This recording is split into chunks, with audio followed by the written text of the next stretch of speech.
people. Good morning, good afternoon. It depends on what time I'm gonna post this. But today I have a story for you guys. Story time, story time. So grab your coffee. Let me grab my coffee and then let's get into it. Okay, coffee, check. Here we go. Some tea for the tea. Anyway, so I want to call this one The Roommate Who Tried to Steal My Peace. Right? So, as you guys know, I moved to Houston about 2 years ago. The first year I was living with my family, and then they ended up moving to a different city. And then school started, and so I had to remain here in Houston all by myself. And at the time, just before that, I had gone to see my family in California. So when I came back to Texas, it was crazy. Honestly, God has worked miracles. I actually was hosted by somebody that I didn't even know, mostly a stranger. Like I had a conversation or two with this person, but then I had never met that person, and they hosted me, and I'm so thankful, even though it was a little creepy at some point. But I found some Airbnbs like for the first week, so that I could be able to like now settle down, find a place that is convenient for me, school, and all that, blah blah blah. So I went to roomies.com, and I basically found a room for really, really cheap, and that's what I needed at the time because it was crazy. I think I spent like $1,000 on between Airbnb and Uber my first week in Houston, and that is, let me tell you. Anyway, God works in amazing, mysterious ways. So I find this place. It's not the best looking. To be honest, this house is not in good condition. I think the owner of the house bought it on foreclosure, and he was trying to fix it along the way. And I'll show you pictures. So I move into the house. It's a little creepy because the landlord lives across the street, but he has cameras in the house, and the cameras are facing the outside of the rooms and in the living room. And so mostly because of the fact that you don't want to be sitting in the living room like watching TV or just like hanging out, and then you have somebody watching you in a camera and you don't know what time they're watching you, because we didn't have access to the cameras. And so most of us, we just kind of stayed in our rooms, right? I had two roommates. Let's call her Katie. Katie was 47. Sweetheart. And then the younger one, let's call her Michelle. Michelle, 24. So 3 different, decades. We seemed to get along. It was just like everybody kind of kept to themselves at first. But then, with time, we kind of started to get comfortable with each other. Now, Michelle, her schedule was like, she basically worked like at night. She would come home like at 2 o'clock and 3 o'clock in the morning, right? And I have a weird schedule as well. My body is weird, so I wake up in the middle of the night for whatever reason.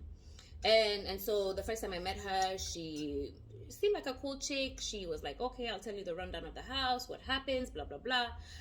But be careful with Kathy, because she's like always on something. Like she's exhausting. She will drain you, And I was like, okay, like the feeling of the house was a rehab facility. I was going through I was like, my depression levels were high. I was going through a roller coaster of emotions at this time. And so I was like, okay, I guess I fit in right now, because even Michelle also had a story, like a crazy story. She ran away from home when she was 16. Her dad was abusive, blah, blah, blah.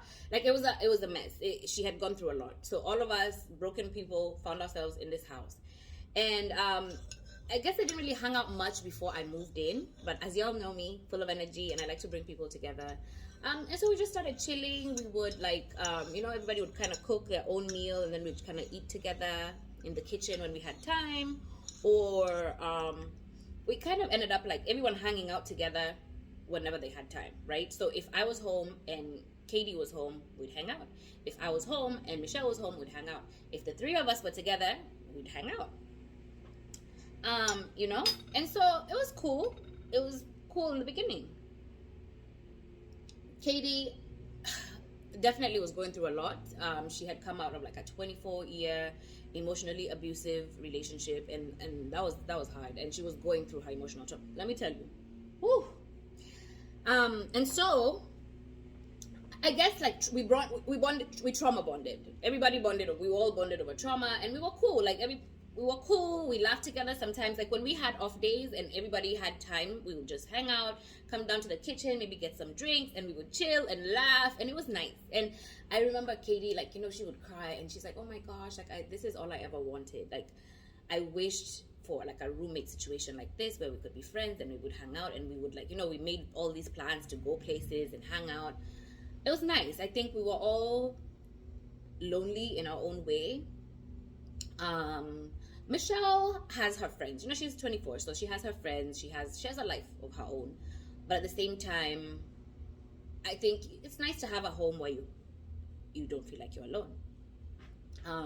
And the roommate before, the one who had my room before I moved in, they got along because our like literally our rooms are next to each other. Anyway, so time passes, and unfortunately, Katie has to move out. And Katie was like the mom of the house, in a way. It was weird. Our dynamic was interesting because I was like the mom of our house because I basically like used to like freaking be everybody's shrink. But at the same time, Katie has this like she's very loving and she's a giver. She wants to take care of people. She's sweet. She's a sweetheart. Has kids my age. Okay, both of our younger, you know, ages. So she moved out. It was cool. Then it was just Michelle and I for the most part, and we were cool.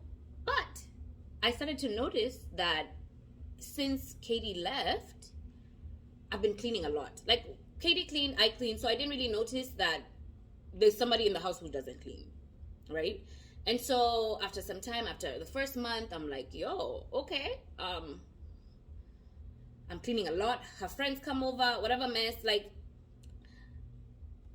they made, she doesn't clean, she doesn't take out the trash, she doesn't do anything, basically, right? So it got to a point I was like, okay, so because Katie moved out and it's just me and you now, we need to like figure out this cleaning situation. Like, do you want me to even like make a chore chart? And we can do that. And she's like, no, it's okay, I got it. Okay, I'll start cleaning more. I'm like, okay, cool. First month, second month. Then, there's a friend of hers who used to come to the house a lot, hang out. His name, let's call him Ben. Ben, really cool guy. At the time when he started coming to the house, they were not like nothing. There was nothing really going on between them. They had just gone to high school together, and it was like, you know, old friends, let's do this. So we all just kind of became friends. We would hang out. Between Katie and I mean, between Michelle and I, we didn't have a car. And so because Ben had a car, he was like, you know, he was nice. And he's like, if you need anything, if you need to go to the store, if you need anything, please let me know and I'll help. And it was great. And he would hang out a lot in the house. And I think because she didn't want me to be uncomfortable, she preferred if we all became friends because now, you know, he was hanging out a lot more. And I was like, okay, everything was cool. We would hang out here and there. But then this cleaning issue still is very frustrating for me, right? And I would tell him, and I'm like, yo, like my only thing, like I love Michelle, but the only thing is like, yo, like I don't want to be somebody's maid. I'm tired. I'm going through everything. I'm going through so many things in my life right now that I cannot take the responsibility of another person right now. I cannot be expected to be cleaning up after you. And even what used to frustrate me more was that I clean. Can you imagine like something? I clean a toilet and then I come and find she threw up in that toilet and she didn't clean up after. And so I have to remind her. Or like the trash, she wouldn't do anything, to be honest. So, people pleasing Whitney, I was like, okay. I approached her and I'm like, okay, girl, like this is a lot.